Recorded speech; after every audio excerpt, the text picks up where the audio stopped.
Je vous propose aujourd'hui d'étudier l'incipit, c'est-à-dire le tout début du roman de Flaubert, Madame Bovary.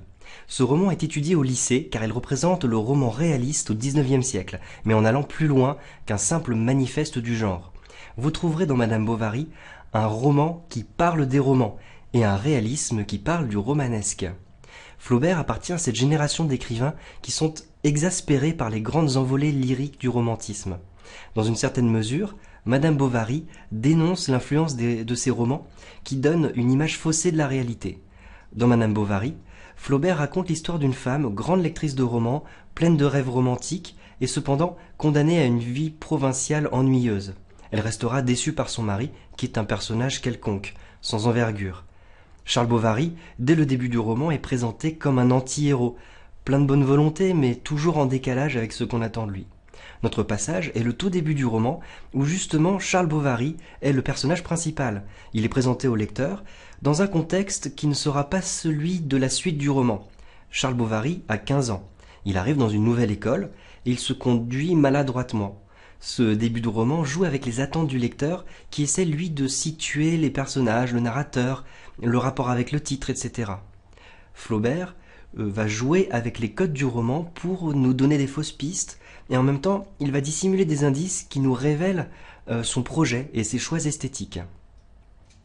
Alors, quelle est ma problématique? Comment ce début de roman, en présentant Charles Bovary comme le personnage principal, parvient à dérouter le lecteur tout en lui donnant des indications sur le projet de l'auteur? Et l'annonce de mon plan.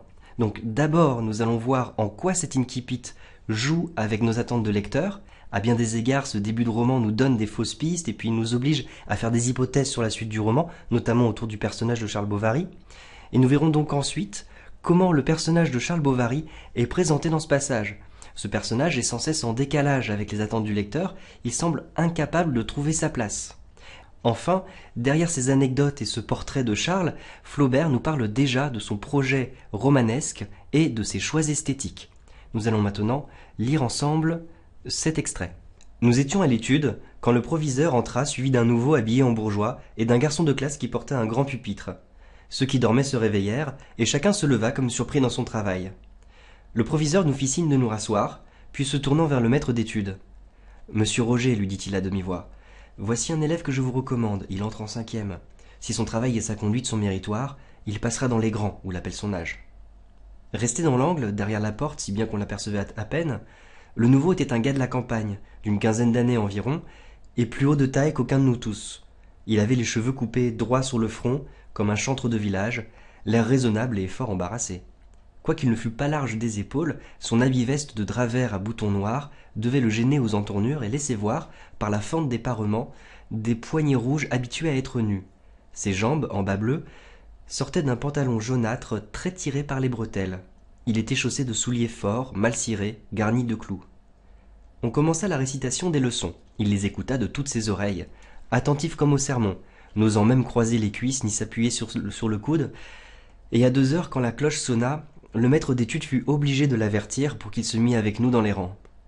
Nous avions l'habitude, en entrant en classe, de jeter nos casquettes par terre afin d'avoir ensuite nos mains plus libres. Il fallait, dès le seuil de la porte, les lancer sous le banc, de façon à frapper contre la muraille en faisant beaucoup de poussière. C'était là le genre.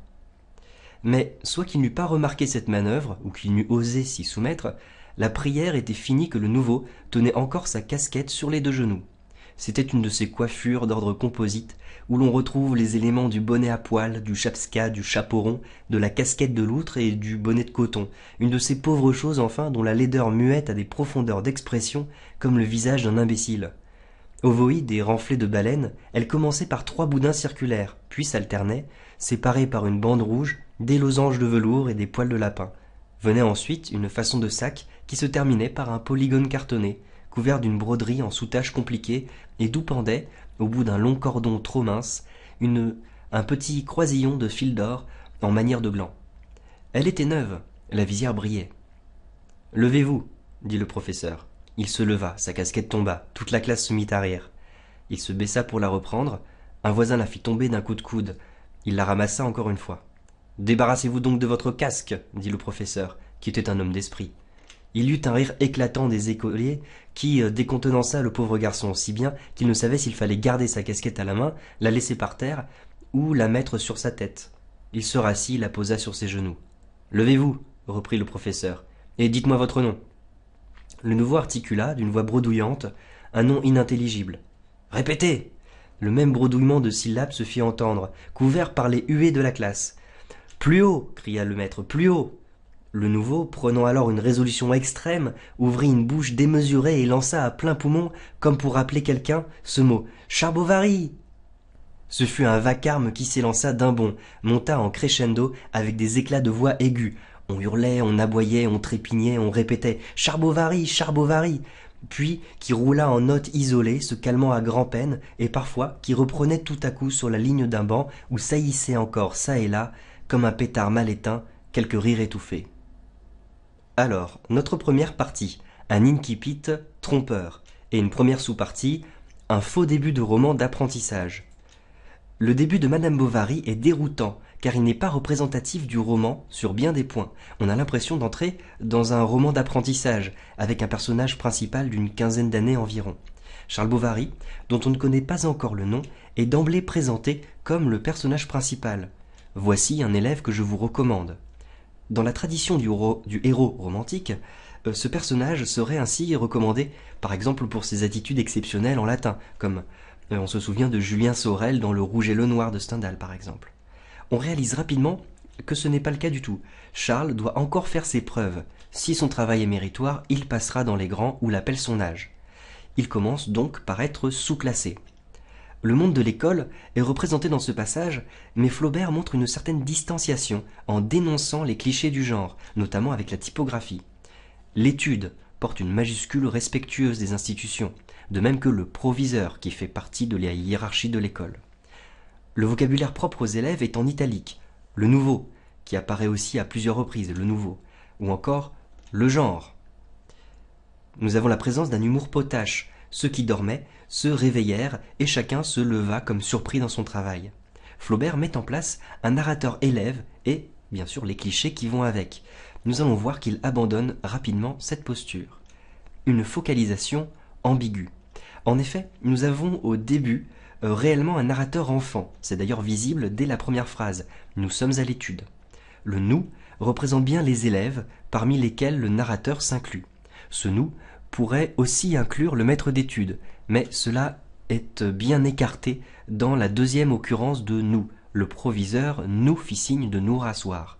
Nous avons donc une focalisation interne avec un narrateur enfant qui participe à l'histoire.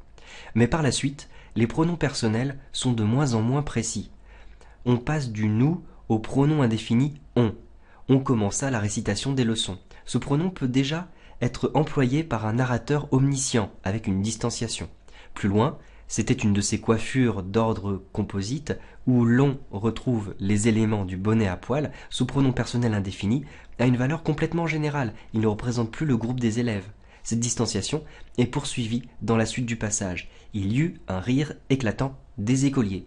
Cette fois-ci, la tournure est impersonnelle. Il y eut. Et les écoliers sont clairement désignés comme un groupe indépendant de la voix du narrateur. De même, le vocabulaire employé, c'était un gars de la campagne, qui pourrait être celui d'un enfant, est rapidement remplacé par des subjonctifs, quoiqu'il ne fût pas large d'épaules, et un vocabulaire recherché, où saillissaient encore çà et là quelques rires étouffés. Dans la suite du roman, malgré la variété des types de focalisation rencontrés, ce narrateur enfant est complètement éclipsé, nous ne saurons jamais rien de lui. En fait, Flaubert l'utilise comme un stratagème pour mieux dérouter le lecteur et l'amener à déceler les clichés de l'écriture. Troisième sous-partie, un jeu avec les attentes du lecteur.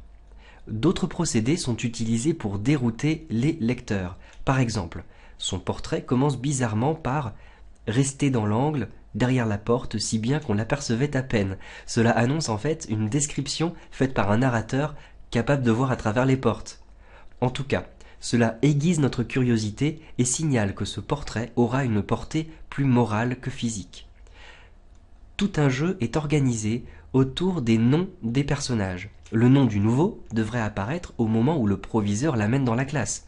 Au lieu de cela, nous avons Monsieur Roger, voici un élève. Nous apprenons le nom du maître d'études qui n'a aucune importance dans le récit, ni maintenant, ni plus tard. Le lecteur est obligé d'attendre, d'abord, la récitation des leçons, puis la récréation, à 2 heures quand la cloche sonna, puis encore la prière, avant que le maître d'études pense enfin à demander « Levez-vous et dites-moi votre nom ». Alors, pourtant, nous n'allons pas encore le savoir, car le nouveau bredouille un nom inintelligible. L'exclamation du professeur est aussi celle du lecteur exaspéré. Répétez. Le mot bredouillement est utilisé 2 fois. Le nouveau, prenant alors une résolution extrême, lança à plein poumon comme pour appeler quelqu'un ce mot « Charbovary ». Au lieu d'avoir le nom, nous avons ce mot, qui semble n'être pas son nom, puisqu'il semble appeler quelqu'un. C'est presque une onomatopée qui semble faire écho au vacarme qui va suivre. Charbovary ressemble à Charivari, qui justement désigne la cacophonie des éclats de voix. À ce moment, le lecteur peut commencer à se demander « Mais quel est le lien de parenté avec le personnage éponyme, le personnage du titre, Madame Bovary ?» C'est par des chemins détournés que Flaubert rejoint le sujet de son livre. Ma transition vers la deuxième partie. Nous avons vu que Flaubert passe par des chemins détournés pour rejoindre le sujet de son roman. Pourtant, d'une certaine manière, nous sommes déjà dans le sujet du roman puisque ces déceptions à répétition sont justement un choix esthétique de l'auteur. Flaubert fait le portrait d'un anti-héros qui aura toute son importance dans la compréhension du personnage d'Emma Bovary. Deuxième partie, le portrait d'un anti-héros. Et première sous-partie, un personnage qui n'a pas sa place. Charles Bovary est d'abord un personnage qui n'est pas à sa place en ce début de roman où l'on s'attendait à rencontrer Madame Bovary. D'abord, c'est un déclassé, habillé en bourgeois, alors qu'il est d'origine sociale modeste. C'est un gars de la campagne. Manifestement, il n'a pas l'habitude de porter ses vêtements. Il a des poignets rouges habitués à être nus. On devine donc qu'il s'est mis sur son 31 pour son premier jour de classe. La casquette de Charles, composite et compliquée, est pourtant d'une laideur muette. Mais ce n'est pas un objet de récupération, car elle était neuve, la visière brillait. Pourtant son habit est pitoyable, son pantalon est jaunâtre, le suffixe âtre est péjoratif. Ses souliers sont mal cirés, etc. Mais bon, au-delà du fait d'être laid et dépareillé, ses vêtements sont surtout complètement inadaptés. La veste est trop petite, son habit-veste devait le gêner aux entournures, et le pantalon, lui, il est trop grand, très tiré par les bretelles. Charles Bovary n'est pas à sa place non plus parmi les élèves. Il est plus haut de taille qu'aucun de nous tous. Il est d'emblée différencié. Il est aussi envoyé dans un niveau inférieur parmi des enfants plus jeunes. Si son travail et sa conduite sont méritoires, il passera dans les grands ou l'appelle son âge. Son attitude aussi va le distinguer. N'osant croiser les cuisses ni s'appuyer sur le coude, il a une posture rigide et en contraste avec celle des autres enfants. Deuxième sous-partie, un personnage qui déçoit les attentes. Ce qui est paradoxal dans ce personnage, c'est qu'il est plein de bonne volonté, mais c'est justement cela qui va le rendre incapable de répondre aux attentes des autres. Habillé le mieux possible, il en devient ridicule. Il veut tout bien faire, il écoute les récitations, attentif comme au sermon, c'est-à-dire passif et béat. Il est respectueux, mais il ne comprend pas ce qu'il écoute. D'ailleurs, on le voit ensuite, il ne réagit même pas à la sonnerie de la récréation. Le maître d'études fut obligé de l'avertir. Voulant bien faire, il ne prend aucune initiative. De même plus loin, il n'agit pas comme pouvaient l'attendre ses camarades, qui jettent leur casquette sous les bancs. Soit qu'il n'eût pas remarqué cette manœuvre, ou qu'il n'eût osé s'y soumettre. Le narrateur fait une hypothèse accablante, soit c'est de la stupidité, soit c'est de la lâcheté. Du coup, il a un temps de retard sur les autres. Il tenait encore sa casquette sur ses 2 genoux. La scène où Charles Bovary donne enfin son nom suit le même schéma de bonne volonté excessive suivi d'un résultat décevant. Il ouvrit une bouche démesurée et lança à plein poumon, comme pour appeler quelqu'un, ce mot « Charbovary ». Tous ces efforts ne parviennent qu'à transmettre une suite de syllabes incompréhensibles. Troisième sous-partie, la casquette de Charles Bovary. Alors, dans notre passage, le pauvre Charles Bovary est le centre des moqueries. Toute la classe se mit à rire, et plus loin, il y eut un rire éclatant des écoliers. Et cela se prolonge avec la scène de délire complet qui se termine avec quelques rires étouffés. Qu'est-ce qui provoque tous ces rires? La casquette de Charles Bovary fait à la fois partie de sa description physique, de sa description morale et du comique de la situation. Sur le plan physique, elle rappelle son accoutrement, composite lui aussi avec un patchwork de couleurs, de drap vert, des bas bleus, un pantalon jaunâtre. De même, la casquette est composée de formes ridicules, qui sont liées à des mots inhabituels, ovoïde, renflé de baleine, et un allongement de la syntaxe à grand renfort de point-virgule à cet endroit-ci. Sur le plan moral, la casquette est comme une métonymie de Charles Bovary lui-même, car nous la découvrons en même temps que lui et avant de connaître son nom. Certains procédés vont former des liens entre l'objet et le personnage. Une de ces pauvres choses est une expression affectueuse plutôt employée pour un être humain. La laideur muette de la casquette correspond bien au mutisme de Charles Bovary. La comparaison des profondeurs d'expression comme le visage d'un imbécile renvoie au comportement inadapté du personnage. Le comique de situation, enfin, repose sur les gestes et la répétition. Nous sommes exactement dans la définition que Bergson fait du rire, donc dans un ouvrage qui s'appelle Le rire. Donc Bergson écrit « Les attitudes, gestes et mouvements du corps humain sont risibles dans l'exacte mesure où ce corps nous fait penser à une simple mécanique. De même, Charles Bovary agit mécaniquement. Les phrases sont courtes, il se leva, sa casquette tomba. Ne sachant pas où la mettre, il retourne alors à la case départ, il se rassit et la posa sur ses genoux, ce qui provoque la colère de l'instituteur qui l'a fait se lever et donc il l'oblige là à se relever, etc. Transition maintenant vers la troisième partie. Le portrait de Charles Bovary et la description de la casquette sont en fait une manière détournée pour Flaubert d'entrer déjà dans le vif de son sujet. Certes, Emma Bovary n'est pas présente en ce début de roman, mais déjà certains thèmes et certains choix esthétiques sont bien représentés.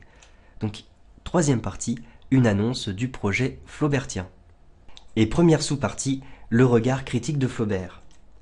Charles Bovary n'est pas le seul personnage que Flaubert critique dans ce passage. Les élèves sont ridicules à leur manière, par contraste avec Charles qui ne connaît pas les coutumes de l'école. Si Charles est inadapté, les élèves, eux, sont toujours désignés comme un ensemble au contour indéfini, les huées de la classe, voire même de manière complètement impersonnelle. Ce fut un vacarme. Ils sont moqueurs et malveillants. Un voisin fit tomber d'un coup de coude. Ils agissent de façon grégaire. Nous avions l'habitude de jeter nos casquettes de façon à frapper contre la muraille en faisant beaucoup de poussière. C'était là le genre.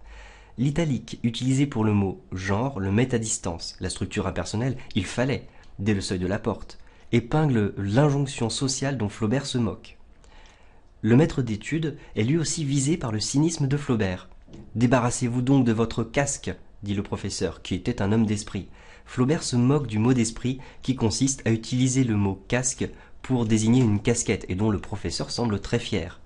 Lorsque Charles essaie de donner son nom, le professeur est loin d'être bienveillant. « Plus haut !» cria le maître, « plus haut !» Alors qu'il ferait mieux, évidemment, plutôt de demander aux autres de se taire. Dans le même temps, Flaubert est empathique avec Charles, le pauvre garçon. Le point de vue de Flaubert est ainsi donné par touches imperceptibles. Il écrivait dans une lettre à Louis Collet, datant de 1852, qu'il voulait être dans son œuvre comme Dieu dans la création, présent partout mais visible nulle part. Deuxième sous-partie, un réalisme composite.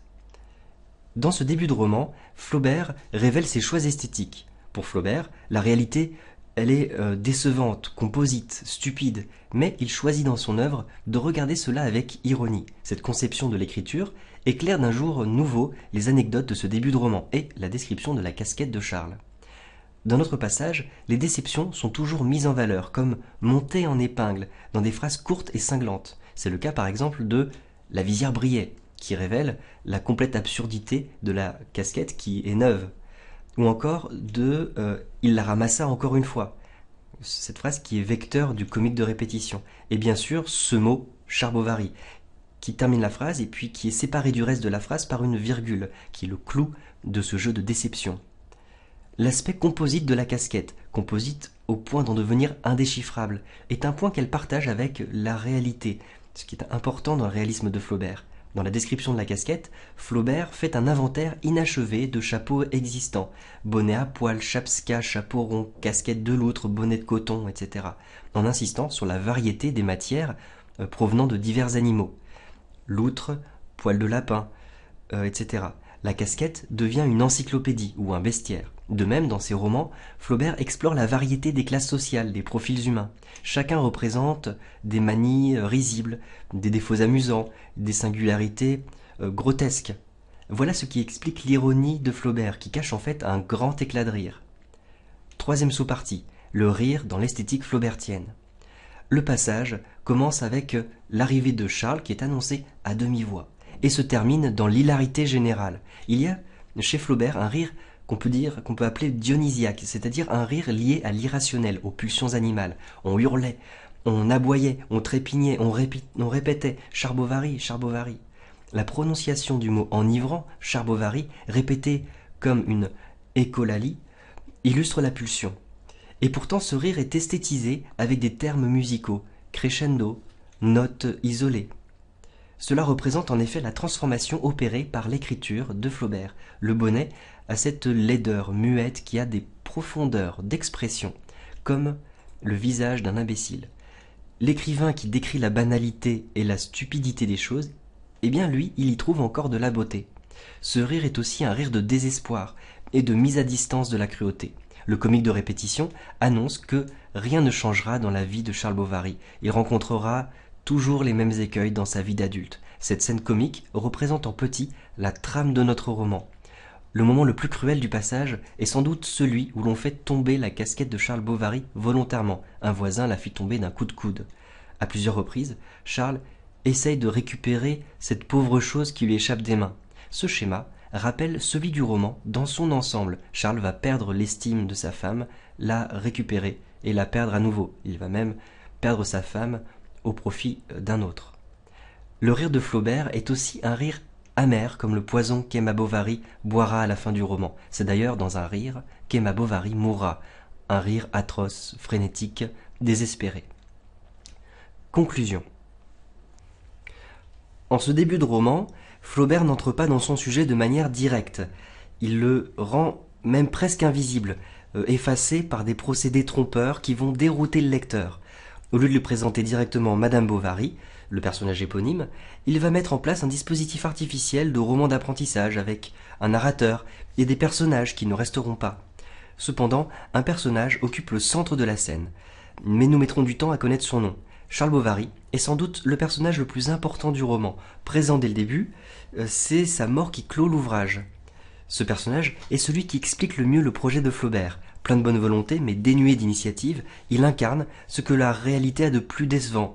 Victime des autres, moqué, il inspire la pitié, mais il fait aussi ressortir ce que la bêtise peut avoir de cruel. Cet incipit annonce donc non pas une intrigue avec des personnages dont les rôles seraient distribués d'avance, mais bien plutôt un style et un regard sur le monde. C'est cela qui déroute le lecteur qui lui est habitué au roman traditionnel. Flaubert écrivait dans une lettre à Louis Collet, datant de 1852, « Ce qui me semble beau, ce que je voulais faire, c'est un livre sur rien, un livre sans attache extérieure, qui se tiendrait de lui-même par la force interne de son style, comme la terre, sans être soutenue, se tient en l'air, un livre qui n'aurait presque pas de sujet, ou du moins, où le sujet serait presque invisible, si cela se peut. »